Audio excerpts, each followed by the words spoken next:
This podcast episode was made possible in part with support from Sacred Rights, a project funded by the Henry Luce Foundation and the E. Rhodes and Leona B. Carpenter Foundation and hosted by Northeastern University.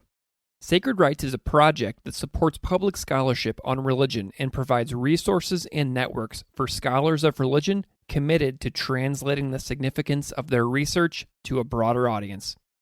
I recommend you learn more about Sacred Rights on their website at sacred-rights.org or find Sacred Rights on Twitter at sacred_rights.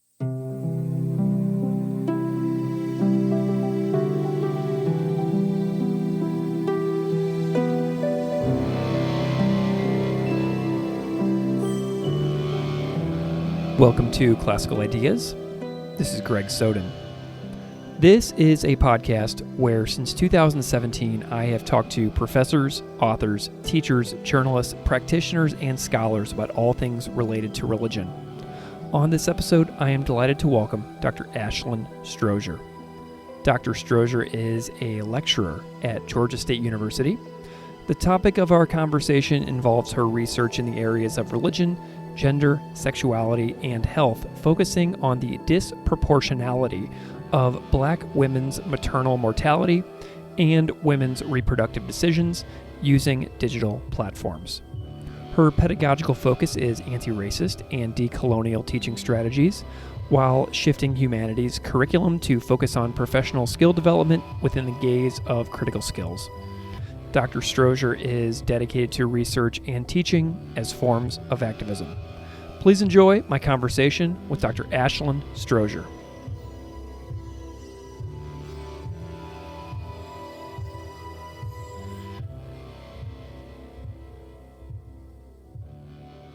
Dr. Ashlyn Strozier, welcome to Classical Ideas.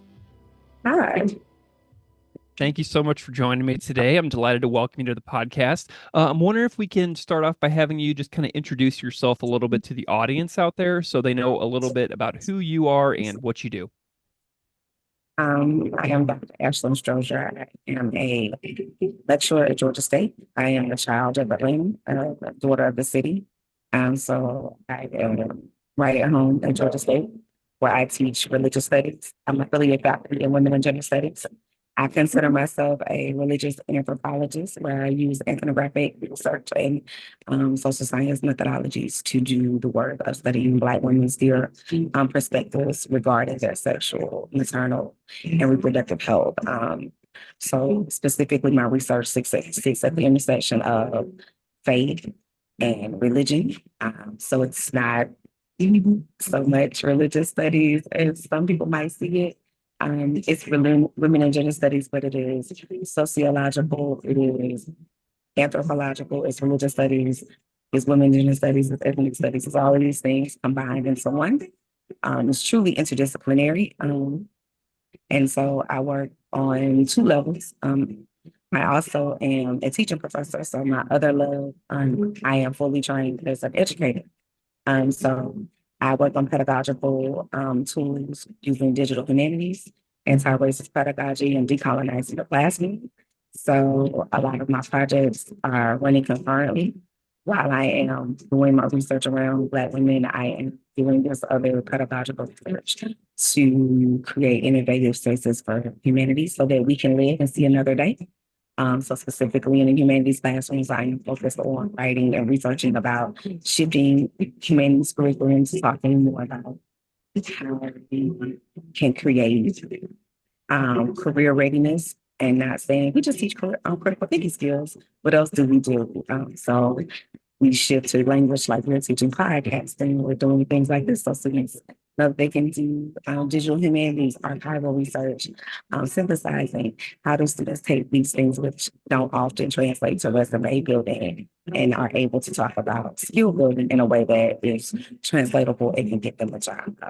So my emphasis pedagogically is those things. And that's a little about me. And in my spare time, I am a sports lover, a lover of music and the arts. And so you can catch me somewhere in the A, as they say, listening to Killer Mike or at a Falcons game. Hopefully they're not losing. but always representing and giving off Atlanta energy, which is I love sunshine. that.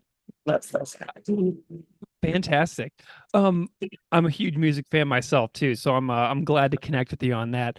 And as a high school teacher myself, I loved hearing about your commitment to pedagogy too. It's awesome to see professors that are super into their own curriculum and instruction, and seeing how they, go through their careers being as committed to the teaching aspect as the research aspect. So I really love hearing about that too. Let's chat a little bit about your your intellectual and your academic path. I saw that you went to Fort Valley State, Morehouse School of Religion. Tell me a little bit about your mentors and some of your major moments that kind of helped you along your intellectual journey. So I am a product of two historically Black institutions. I also have attended PWIs, including Georgia State. I am a proud graduate of Georgia State as well. And in my first life, I did not expect to go into religion. In my first life, I thought I would be training teachers on culturally relevant pedagogy and how to deal with students and how to teach in an environment and be culturally relevant and how to teach and create an inclusive classroom. So in my first life, I was a teacher, started off as an early childhood educator, moved into teaching students who had exceptionalities and loved it. And spent a long time doing that, but realized that they didn't really want teachers, they wanted gatekeepers. Mm. And the way you moved up in that system was to be the best gatekeeper you could be. And that I also learned that legislators made more decisions than educators. And so this system was more of a pipeline for Black children and children of color than a pipeline to freedom. Mm. And then so instead of just being this gateway to freedom, it was this pipeline to prison. And so, and I'd say my scene, somewhere around in my senior in Fort Valley, I have one of my favorite professors, Orlethea Pitts, who is now the dean there, came from Temple. And I was introduced to Black scholarship. That was the first time I ever presented at a conference as a senior, presented a rhetorical criticism that I did in Dr. Carlos Morrison's class. Um, and everybody who was on that panel, which is interesting, is now has a PhD now. Every student who presented it tells you something about when you invest in undergrad. And I tell you that because it makes the leap to why I do what I do now and how I move. So I I presented at the Black National Black Studies Conference as an undergrad, but I didn't see my pathway because what I know about people of color in this country is when we go to college, no one wants to hear about you going to be an academic because that doesn't sound like you're going to have a job. So I wanted to go into the academy, but I also wanted to teach. And so my thought was, where can I do the best work? So I wanted to teach the least of these in the poorest neighborhood. And so I went to Georgia State to study early childhood education, to do cultural relevant pedagogy when H.C. Hiller was still here. And I did that. But I quickly learned after reading Kajuka's book, I guess I was somewhere junior, somewhere in Fort Valley, and I read Counting the Conspiracy Against Black Boys. And they said that Black boys stopped liking school in the fourth grade. I said, bingo, I'm gonna become a fourth grade teacher because that's when Black boys don't like school anymore. They don't think learning and being smart is cool. Theory's true. I found that it was true, but I also found out there were other reasons. I also learned when I went into working that they build prisons off Black boys' test scores in the fourth grade or the third grade, depending on when they take the Navy. And I got my EBS and my plan was to get my PhD in education and teach teachers how to treat Black and brown children and how to treat less people. But the system does what the system does to people who try to change it. And so I was Starbucks in this own way. And I had my own whatever road you want to call it, enlightenment. And so I went to Morehouse School of Religion on a God leave me alone and a bargain. If you leave me alone, then I'll do this. And so I kind of just, I didn't fall into religion. I wanted to say that, but it was be writing with God if you believe in God. And I wrote a paper in one of my classes about artificial female clergywomen having artificial insemination. Because what I was clear on before I ever got to my master's in divinity and before I ever started PhD was that the church was not always a safe space for Black women. And what I also was clear on was that religion was not always a safe space for women, period, of any color. And so what I was clear on is that there were women all over the world who were being stifled by a certain need of religion. And I didn't know if I liked that. Because what I was very clear on is that one of my early theological questions as a child was watching a young girl come to church and say, "Can I be let back in because I had a baby out of wedlock?" And I sat there and said, she didn't do that by herself, so why is she standing here by herself? And so if a 6 or 8-year-old can say that, then what I'm clear on is that this is not cool because you just said God loves everybody, but you're not bringing a man with you. So there's some kind of structural thing here. And so I took that question and my mentor, Dr.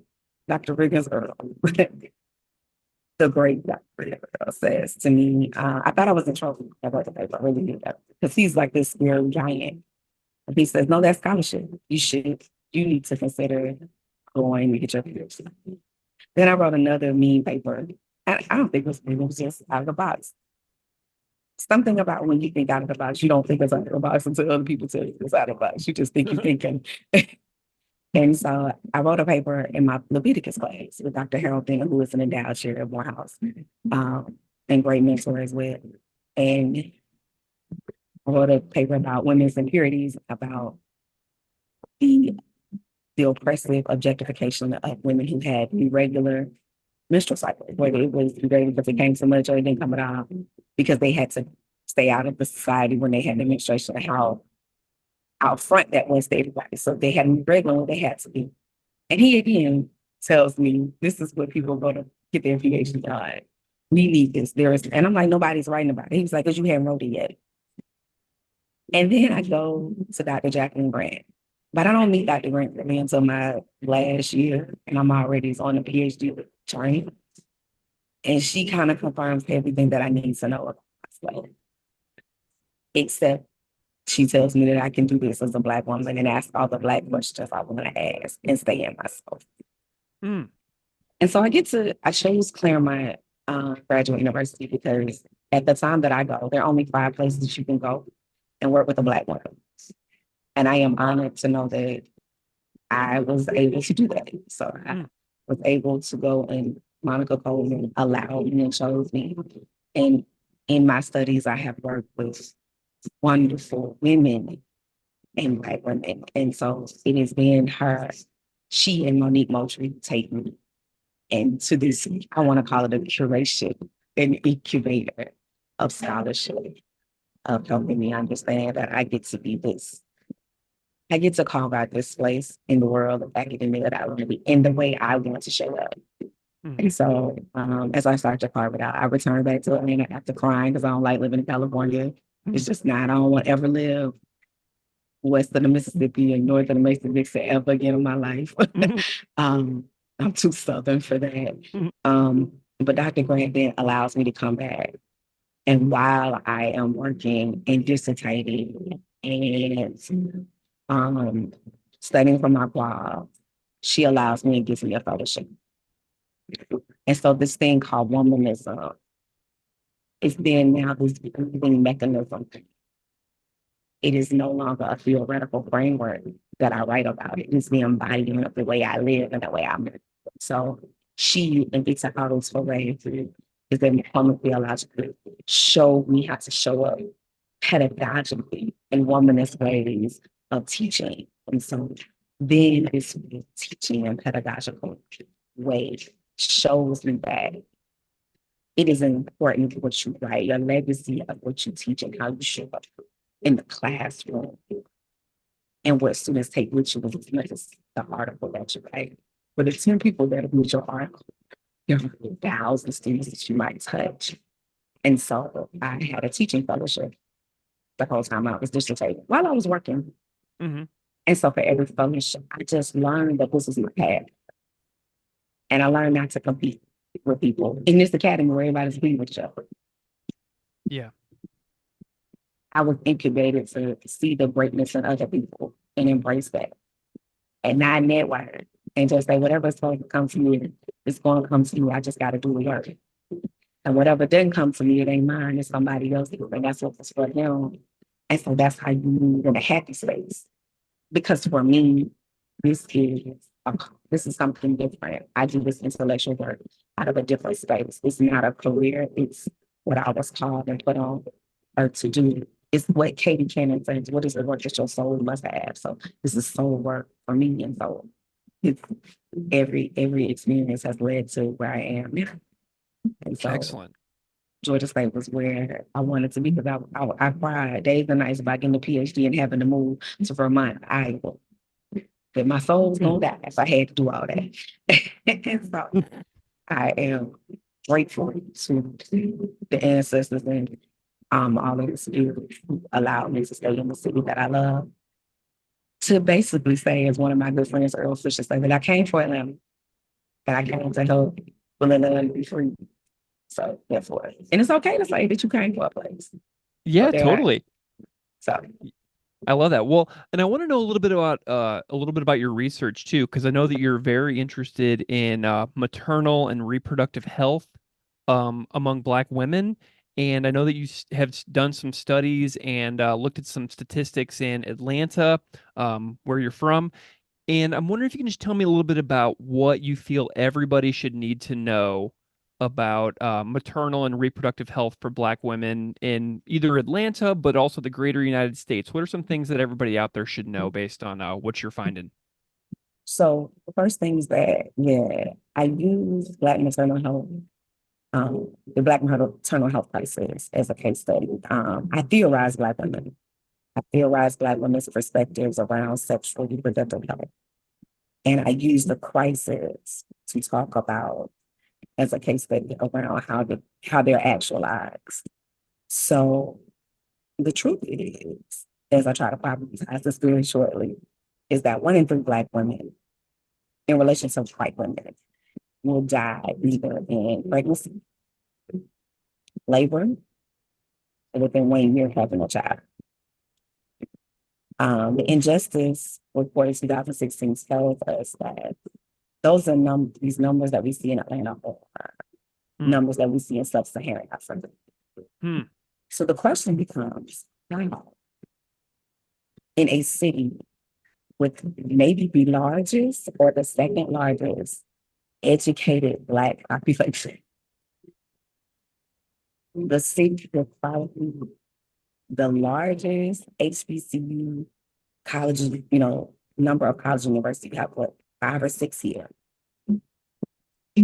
The city with the second largest or largest middle class behind PG County. 1 or 2 wealth, top 5 in wealth among African Americans.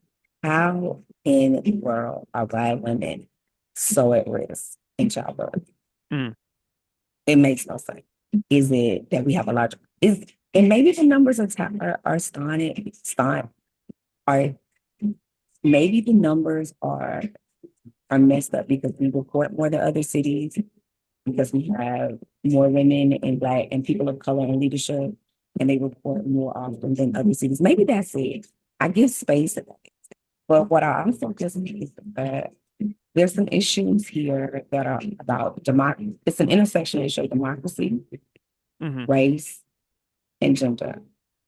Because the truth of the matter is, the number that I quoted at the beginning, that 1 in 3 number, has nothing to do with social economic status.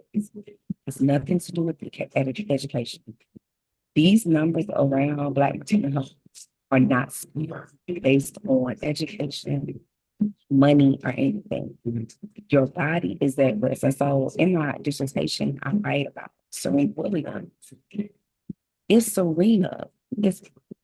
we could, we could, we could say or claim that she might be one of the most prominent Black faces in the world. Everybody knows who Serena is. Hmm. Serena is in the hospital in California in one of the most expensive, up-to-date hospitals in America and almost dies in childbirth. Hmm. If Serena, who has money, is well known and visual, almost dies in childbirth, the only reason Sister Serena does not die is because she said she understood what a blood clot felt like because she had one before. They ignored it. She got out of her bed and went to the nurse's station because she felt the clot in her uterus and she had all these clots forming. If Serena almost died with money, power, and access and visibility, then the average Black woman who is your everyday Publix, grocery store work, or Walmart work, with average to just regular government assistance, does not have a chance to live. Yeah. So this becomes an issue of democracy. Who lives and who dies and who decides? Hmm. And how are medical practitioners deciding who lives or who dies? What I will tell you is that we found that Black women are being told, we're gonna schedule your cesarean. Like they schedule to go to dinner. That raises your rate of death with cesarean C-section, scheduling them. So those are the things that we found out in short. And here in Atlanta, other things of access, when we talk about democracy, the best birthing hospital is on the north side of town. The Black folk don't live on the north side of town. Mm. One of my participants said, if you have a baby outside of 285, which is the perimeter, you probably increase your death chances of 15%. And this is Hmm. just an everyday woman who's educated with talking. That's what her thought. She says you increase your chances of dying by 15 to 20% when you have a baby outside of 285, which means if you don't have a baby, it will be called a boy hospitals. Emory, Northside, Great. And Northside is the baby hospital. But when we start talking about the minutia of even professional women getting off, Greg, in Atlanta, in Georgia, teachers don't have paid maternity. Yeah. So if teachers, which is a highly feminized profession, don't get paid maternity, that means they're not caring for themselves during the birth of their child unless they have a partner. And even if they're not the head of their household. And for a lot of Black women, that is not their story, me included. So the second shift is that we have to talk about sexuality, our reproductive needs, and our maternal needs as health issues. These are health issues. Having a baby is a health issue. How one decides to carry and which you do is also a health issue. And of course, we have a legislature who doesn't see that. Mm. That's for sure. Yeah. Well, and this is a really major issue. So I'm from Missouri, and I'd imagine that if you were to look at Missouri, like the areas of like St. Louis and Kansas City, that Yeah. you're likely going to see some really similar issues with Mhm. regards to segregation and access to healthcare and things like that. So I'd imagine this is a pretty wide scale problem, especially like in my hometown in St. Louis as well, you Oh, know? yeah. Yeah, and so this is a big thing that people need to know about. So I'm wondering what your goals are. I know you're involved in Sacred Rights as the public scholarship cohort. How are you seeking to become involved in this conversation on like a wider scale so you can get what you do in your work out to like the broader audiences? So what I will be very clear is that I honor the activists who do the work on the ground. So I'm not trying to take the activists. I do not think that you can be activist and academic. What I have learned is there's tension between those two ways, these two schools. And I have friends who are activists. But what I am trying to do is have two conversations. So I have been blessed to be in this teaching professor role. So I am not rushed to get out this book and it be a bad book. So there are two levels that we're working on. There is this grassroots level in which we are trying to move Black women from surviving to thriving. And so I do that with a thing called an Epic Lab, where I have Black, and it's pedagogical, so you'll probably like this part. It's half pedagogy, half this research. I have undergrads and doctoral students who work in what I'm trying to curate, like a science lab. They go into this digital humanities lab and they pick out, they take this big project, like what you're saying. This is the life work. And we're breaking it down into small bits and pieces. So we created a website. They're working on a docuseries right now. I'm a pilot episode, trying to start a podcast. But what we want to do is good stuff, not just stuff. So a lot of things people think podcasts, but we're talking about a podcast like the 1619 podcast, a docuseries. So I am teaching my students how to do research design, teaching them how to do project-based learning. They are learning how to stay with a project for 2 and 3 years, how to see it to the end, how to break it down into small bits. And so they are doing this work right here. So we've got a website, and within the website, I have different things going on. So I have one student who's working on this mapping project. We're trying to see how bodies are moving in the city of Atlanta. Like, where are the hospitals? Do any of the hospitals have initiatives? And how far are you? So we can look at this democracy and access. I have another student who they built a whole dictionary. Because we learned that people don't know words. Like, do you know there's a doula in a midnight? So this website is becoming this incubator for resources. I don't have time to problematize anymore. What I want to do is focus on solutions. So the website becomes this incubator for the solutions to send people to. One of the things I learned in Sacred Rights was this risk, rewards, and responsibility that Liz talks about. I am not stupid about where I live. I'm not stupid with the time I live. There is a war on the humanities, there is a war on liberal, whatever a liberal professor is. I don't know what that is. And so the protection is to censor the word. I don't need a website with my name on it. What I need is a website that's talking about the Black maternal health crisis, that has my student researchers on there, that says this is the work that I'm doing. So when you see me out moving, I can say, go to this website and you can find me. I don't need to center myself. A lot of intellectuals, and I'm not dogging that. That's just what they do.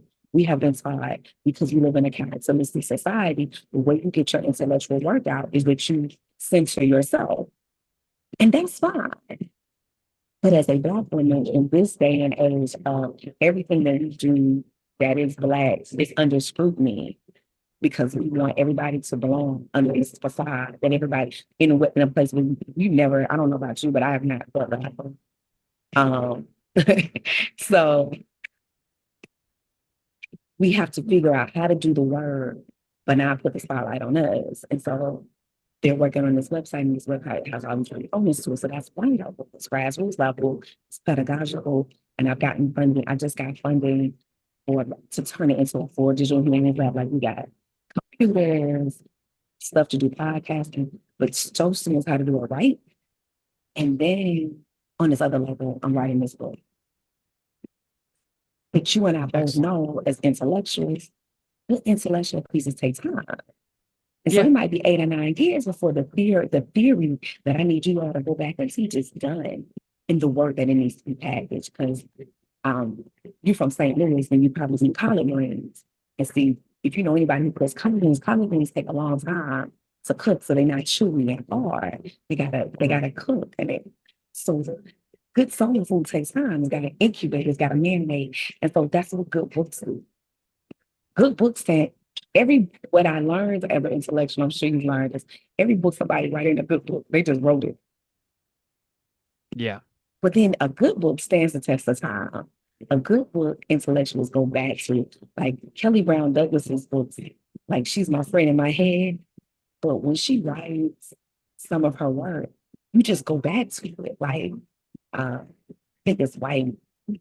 Is it what's the book? Kelly Brown Douglas writes Black Souls, Black Bodies, White Souls. I think that's the name of the book. I may have it wrong. that book is so masterful. I think I've read it 5 or 6 times. You just go back to it because it's got so much there. And so when you want to write a text where people can just go back to and you because you want it to be that kind of piece, it takes time to incubate that kind of piece. So there's these 2 levels that I'm working on. This level that's for the people. Some people say for the streets. And then this is placed in the academy that I'm writing for the people to teach. And so I'm very clear that there are 2 different audiences because the streets are never going to read your article. They don't care about our peer review article. They care less. Might not read, they're not watching our podcast. But what they might do if it becomes an issue is hit a website up and watch a docu-series or go and check out a dictionary because they don't know the word and use this site as a resource because their friends started using it. And then it's kind of like if you believe in if you've heard the Jesus story of when Jesus had the 3 fish and 5 loaves of bread. I don't believe that was no miracle. I just believe that people saw Jesus sharing and they started sharing and other folks started sharing. And then all of a sudden everybody got fed because somebody saw somebody else doing good work and somebody else saw about. And so I believe that goodness spreads. And so we do good work, it'll spread because somebody else shared and somebody else shared. And I thought, and in a minute, people in St. Louis will be saying, how we do this? And we can say, let's do this in St. Louis, but we got to do it the way St. Louis in the context using intersectionality. We got to center the women in St. Louis in their context because that's becomes the problem. You can't take an Atlanta model to St. Louis because they're not the same city. Right. So we want to create a model and a framework, but understand that we go to St. Louis, we got to use, and one of my good friends, Carla Evangeline Fraser, community activist and PhD and minister there, they're doing work there, but they got to use their own framework because St. Louis demographics looks very different than here. And so we want to create that.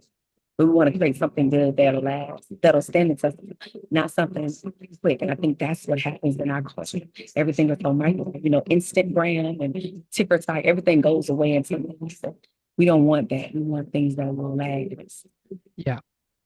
Excellent. Well, Dr. Ashlyn Strozier, I'm really excited to continue to follow your work because I would love to talk more about the book someday, whenever the book is like ready to be talked about as like a full product. So you're invited back.